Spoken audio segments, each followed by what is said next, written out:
அப்போஸ்தலர் திருச்சபையில் இருந்து உங்கள் சகோதரி வாணி. அலங்காரம் என்றால் என்ன? அலங்காரம் என்று நம்ம பார்க்கும்போது நம்ம புறம்பான அலங்காரத்தை தான் நம்ம பார்ப்போம். ஆனால் வேதம் என்ன சொல்லுது? 1 பேதுரு 3ஆம் அதிகாரம் 3-4 வசனம்.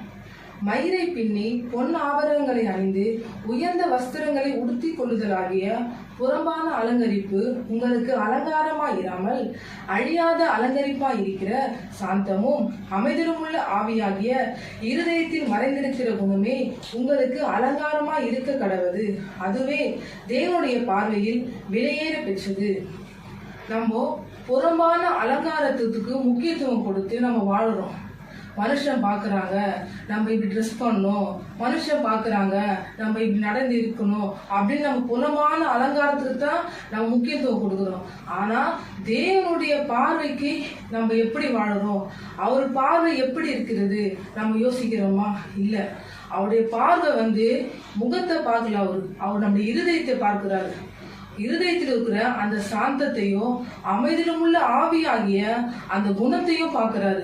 அந்த குணம் நம்ம கிட்ட இருக்கா? அதை நம்ம ஒவ்வொரு நாளும் யோசிச்சு பார்க்கணும்.